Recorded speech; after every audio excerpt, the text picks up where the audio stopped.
pati daw pamilya natin ay maaapektuhan, sabi ni Ma'am Castro.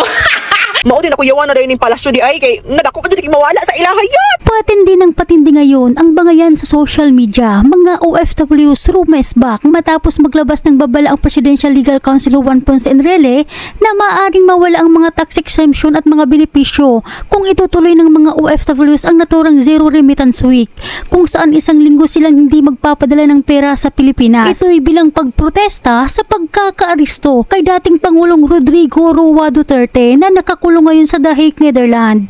Binanatan rin ng mga OFWs ang panawagan ni Atty. Claire Castro na umanilawakan ng mga OFWs na taga-suporta ni dating Pangulong Rodrigo Roa Duterte na hindi lang umano gobyerno ang maaapektuhan sa zero remittance week, maging ang mga pamilya umano na umaasa sa pera ng mga OFWs ay apektado. Hindi lang daw gobyerno ang maapektuhan kung susundin natin yung panawagan natin na mag-zero remittance tayo ngayong Marso 28.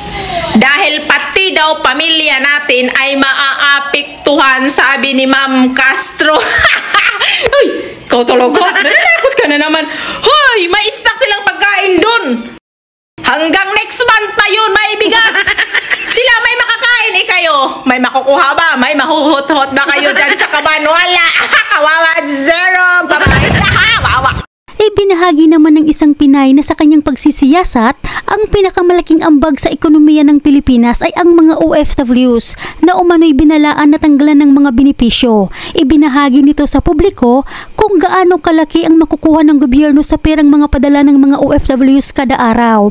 Na ayon sa mga komento ng mga OFWs, ito di umano ang dahilan kung bakit takot na takot ngayon ang gobyerno na matuloy ang ipinapanawagan ng ilang mga OFWs na zero remittance week na magsisimula sa mismong kaarawan ni dating Pangulong Rodrigo Roa Duterte ngayon March 28 hanggang April 4 ng kasalukuyan. Mao na ginatawag yun ang mga OFW no nga mga modern day hero day. Kailan tawag na to ang remittance day padung Pilipinas day 38.3 billion last 2024. According na siya sa Bangko Sentral ng Pilipinas, lantawa ang link sa ubos, basing mingon mo fake news, bsp.gov.ph na. So kung hagpad-hagpaton ta na day lantawa, gud ako kasya day 105 million per day on average. Tapos in dollars siya day ha. So kung ato i-convert into pesos day, naraday 5.9 billion pesos per day. Grabe jud kay tabang ang mga OFW sa Pilipinas day. Grabe jud kayo nya. Dili mi ninyo apilan sa mga ayuda. Mao din ako yawan na dayon ning palasyo di ay kay nadako ka jud kay mawala sa ilahayot. Dahil dito, nagsanib pwersa at halos nagkaisa ang karamihan ng mga OFWs sa panawagan na Zero Remittance Week. Ito'y bilang umano sa pagprotesta sa ginawa ng gobyerno laban sa dating Pangulo ng Pilipinas na umano'y minahal ng karamihang Pilipino na siyang nagpapatupad ng 10 years validity ng passport at one-stop shop na patuloy umanong pinapakinabangan ng mga OFWs.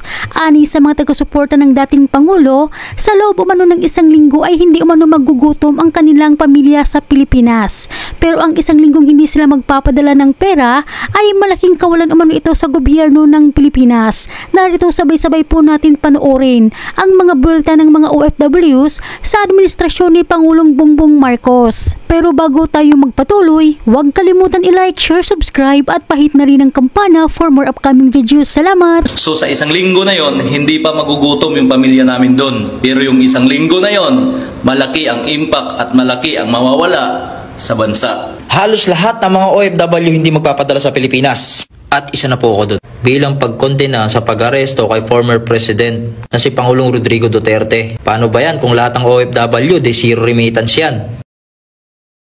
O ngayon, alam nyo na epekto sa mga OFW dahil sa pinipilit yung tama kuno ang pag-aresto sa kanya. Si Pangulong Rodrigo Duterte lang naman ang nagmalasakit na Pangulo sa mga OFW. Siniro yung budget nyo nga yung PhilHealth. Dinapay nyo pa yung SSS at Pag-ibig. Total, ginawa nyo din yan. O di zero remittance na lang natin para damay-damay na. Sa lahat ng mga OFW dyan, inaanyayahan ko po kayo na suportahan itong maisog na magkaroon ng zero remittance in just 1 week. Galing sa international, papunta ng pandomestikong bansa sa Pilipinas. Ngayon mga boss, ito hamakin nyo ha. Padala tayo ng padala, kahit tayo ng kahit sa ibang bansa, nagbibigay tayo, papunta sa Pilipinas para makasuportahan natin ang ating mga pamilya. Ang gobyerno natin sa Pilipinas, tapos pinapang-ayuda lamang, yan sa mga tamad na yan.